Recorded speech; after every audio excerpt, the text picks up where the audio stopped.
Hello everyone, welcome back to Hindi Gyan. आज हम 10th standard Hindi लोक भारती का चैप्टर नंबर 11 स्टार्ट करेंगे, जिसका नाम है कृषक गान। प्रस्तुत कविता के कवि हैं दिनेश भारद्वाज।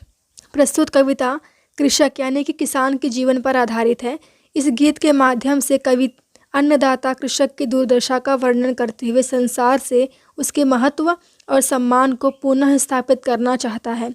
इस कविता का उद्देश्य कृषक द्वारा किए गए कठोर परिश्रम के महत्व को समझाना, उसके द्वारा परिश्रम में उगाए गए अन्न की कीमत को समझना, उसके प्रति हमेशा सम्मान की भावना जागृत करता है।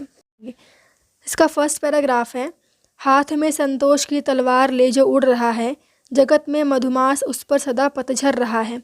दीनता अभिमान जिसका, आज उस पर सम्मान कर लूँ, उस कृषक का गान कर लूँ। यहाँ पर संतोष यानी क्या होता है? संतोष यानी कि सेटिस्फैक्शन, संतुष्टि। मधुमास, मधुमास का मतलब है वसंत ऋतु। पतझड़ यानी कि जिस मौसम में सारे पत्ते झड़ जाते हों, पत्तों का झड़ना। शिशिर ऋतु, जिसमें पेड़ की पत्तियां झड़ जाती हैं। दीनता, दीनता यानी कि दयनीय अवस्था, गरीबी। अभिमान यानी कि गर्व। इस फर्स्ट पैराग्राफ में कवि प्रस्तुत कविता में किसान की दुर्दशा का वर्णन करते हुए कहते हैं, किसान के हाथों में संतोष का तलवार है, अर्थात उसकी प्रवृत्ति संतोषी है। इसके बावजूद भी एक तरफ जहाँ पूरा जगत मधुमास अर्थात वसंत की भांति फल फूल रहा है, खुशियाँ मना रहा है, वहीं दूसरी तरफ किसान का जीवन पतझड़ की भांति नीरस और दुखों से घिरा हुआ है। यानी कि उसे अपनी मेहनत के बदले उतना पैसा नहीं मिल पाता कि वह अपने लिए कुछ और कर सके। आपने कई बार न्यूज़ में और अखबारों में पढ़ा होगा कि किस तरह किसान कर्जे तले आत्महत्या कर लेते हैं, यानी कि वो कर्जा लिए रहते हैं लेकिन उसे चुका नहीं पाते। उन्हें अपने द्वारा उगाए गए अन्न का उतना पैसा नहीं मिल पाता जितना उन्होंने मेहनत किया है, अतः उनका जीवन एक दुखों से भरा रहता है। कवि कहते हैं कि पूरे संसार को जो सुख एवं आनंद की प्राप्ति कराता है, यानी सबका पेट भरता है, जो सबका पालन पोषण करता है, उसका जीवन गरीबी एवं अभाव से भरा हुआ है।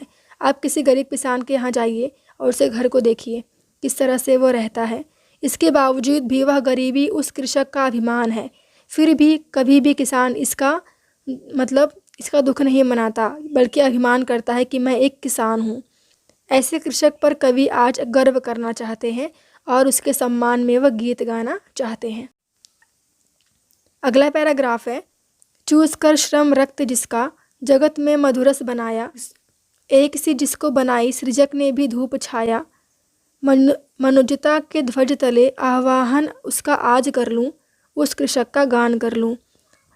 श्रम यानी कि मेहनत, मधुरस यानी कि मीठा रस, सृजक यानी कि रचना करने वाला, मनुजता यानी कि इंसानियत, आवाहन, आवाहन यानी कि पुकार।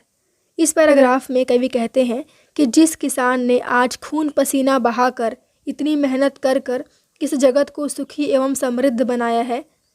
देखिए, जिस कंट्री में ज़्यादा खेती होती है वहाँ कभी खाने पीने की कमी नहीं होती। अर्थात जो इंडिया है, अपने ज्योग्राफी में पढ़ा रहेगा कि जो भारत देश है वह एक कृषि प्रधान देश है।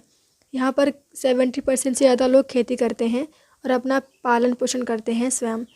अतः हमारे देश में वह सब कुछ है जो हम खुद उगा सकते हैं और खा सकते हैं। वह बट कौन करता है? किसान करता है खेती। कवि कहते हैं कि जिस किसान ने अपना खून पसीना बहाकर इस जगत को सुखी एवं समृद्ध बनाया है, उसके लिए भी संसार के निर्माता ने एक समान ही धूप छाया बनाई है। यहाँ कवि ने स्पष्ट किया है कि इस संसार में सभी एक समान है। इसके बावजूद भी किसान खेतों में कड़ी मेहनत कर संसार के लिए अन्न उगाता है और सभी का पेट भरता है। लेकिन हम केवल अपने लिए कमाते हैं, अपने परिवार के लिए कमाते हैं, लेकिन किसान पूरे जगत के लिए मेहनत करता है और उसका पेट भरता है। कवि आज मानवता को साक्षी मानकर ऐसे कृषक, ऐसे किसान को पुकारते हुए उसके सम्मान में गीत गाना चाहते हैं। अगला पैराग्राफ है, विश्व का पालक बन जो अमर उसको कर रहा है, किंतु अपने पलितों के पद तरित वो मर रहा है। आज उससे कर मिला, नव सृष्टि का निर्माण कर लूँ, उस कृषक का गान कर लूँ। विश्व यानी कि संसार, पालक यानी कि जो पालता है, अमर यानी कि जो मर ना सके। पालितो, पालितो यानी कि पाला हुआ। आश्रित, पद यानी कि कदम। दलित यानी कि गरीब। सृष्टि यानी कि दुनिया। यहाँ पर कवि कहते हैं कृषक पूरे विश्व का पालक है, पूरे विश्व का पेट भरता है। वह पूरे विश्व के लोगों के लिए पालन पोषण हेतु अन्न उगाकर उन्हें जीवन दे रहा है और उन्हीं लोगों के पैरों तले कुचलकर वह मर रहा है। अर्थात कृषक जिन लोगों के भरण पोषण हेतु अथक परिश्रम कर रहा है, वही लोग उसका आर्थिक शोषण कर, आर्थिक यानी कि उसे उसका मेहनताना न देकर, उसके द्वारा किए गए श्रम का उचित पैसा न देकर उसका आर्थिक शोषण कर उसे मृत्यु के मुंह में धकेल रहे हैं। कवि ऐसे शोषित कृषक से हाथ मिलाकर उसके लिए एक नई सृष्टि का निर्माण करना चाहते हैं और उसके सम्मान में गीत गाना चाहते हैं। अगला पैराग्राफ है, छिड़ निज बलहीन तन को पत्तियों से पालता जो, उसरों को खून से निज उर्वरा कर डालता जो, छोड़ सारे सुर असुर मैं आज उसका ध्यान कर लूँ, उस कृषक का गान कर लूँ। यहाँ पर छिड़ यानी कि कमज़ोर, बलहीन, उसर यानी कि बंजर ज़मीन जिसमें हम खेती नहीं कर सकते, जिसमें कोई फसल पैदा नहीं हो सकती। उर्वरा यानी कि उपजाऊ भूमि। असुर, असुर, सुर यानी कि भगवान, असुर यानी कि बोल सकते हैं शैतान। यहाँ पर कवि ने बताया है कि कृषक स्वयं के कमज़ोर तन को पत्तियों अर्थात रूखे सूखे भोजन से पाल रहा है। और हमारे थाली में हम बहुत सारे भोजन खाते हैं, बहुत प्रकार के भोजन खाते हैं, लेकिन वही किसान अपनी थाली में रूखा सूखा खाता है। फिर भी वह देश का पेट भरने के लिए अपनी कड़ी मेहनत से बंजर भूमि को उपजाऊ बनाता है। बहुत मेहनत लगती है एक बंजर भूमि को उपजाऊ बनाने के लिए। कवि ने यहाँ स्पष्ट किया है कि किसान अपने सुख दुख की चिंता न करते हुए लोगों को भोजन उपलब्ध कराने के लिए खेतों में दिन रात मेहनत करता है। अतः आज मैं सारे देवताओं व दानवों का ध्यान छोड़कर ऐसे कठोर परिश्रमी व कर्तव्यनिष्ठ किसान का ध्यान अर्थात वंदन करता हूँ और उसके सम्मान में गीत गाता हूँ। लास्ट पैराग्राफ है, यंत्रवत जीवित बना है मांगते अधिकार सारे, रो रही पीड़ित मनुजता आज अपनी जीत हारे, छोड़ कर कण कण उसी के निड़ का निर्माण कर लूँ, उस कृषक का गान कर लूँ।